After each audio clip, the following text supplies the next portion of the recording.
रायगड, महाराष्ट्रासह देश विदेशातील ताज्या बातम्या पाहण्यासाठी मॅक्स इंडिया लाईव्ह चॅनलला सबस्क्राईब करा आणि बेल आयकॉन दाबायला विसरू नका. एकनाथ शिंदेंनी शिवसेनेतून ज्यांच्यामुळे बाहेर पडायचा निर्णय घेतला आणि एकनाथ शिंदेंच्या मुख्यमंत्रीपदाच्या महत्त्वाकांक्षेला ज्यांनी खतपाणी घातलं असे अमित शाह हे एकमेव भाजपमधले तारणहार म्हणून सध्या एकनाथ शिंदेंच्यासाठी आहेत. एकनाथ शिंदेंचे तारणहार, एकनाथ शिंदेंचे मसीहा म्हणून जर त्यांना कुणाकडेही दाद मागायची असेल तर ती एकमेव व्यक्ती म्हणजे अमित शहा. त्यामुळे जरा राज्यात कुठे काही खुट्ट झालं की एकनाथ शिंदे एकतर आपलं दरेगाव गाठतात, नाही तर ते अमित शहांकडे जायला निघतात. पण मुळात अमित शहांकडेच ते का जातात तर त्याचं एक महत्त्वाचं कारण हेही आहे की अमित शहा आणि देवेंद्र फडणवीस यांच्यामध्ये असणारा कोल्ड वॉर आता काही लपून राहिलेला नाही.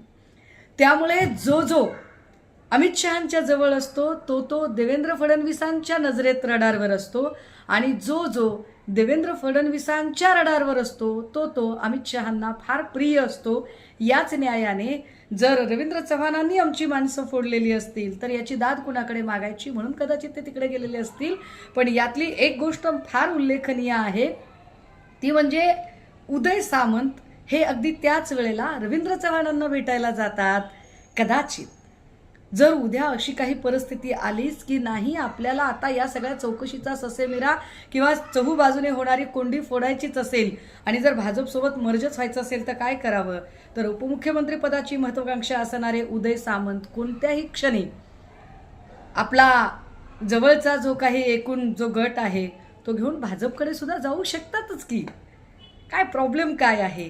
कारण तसंही संदीपान भुमरे असतील, गोगावले असतील, शिरसाट असतील, भुसे असतील, ही सगळी जर माणसं जर बघितली तर आता वेगवेगळ्या प्रकारे त्रस्त झालेली माणसं आहेत आणि निश्चितपणे या सगळ्यांचा सध्या शिंदेंपेक्षा उदय सामंतांकडचा कल जास्त आहे.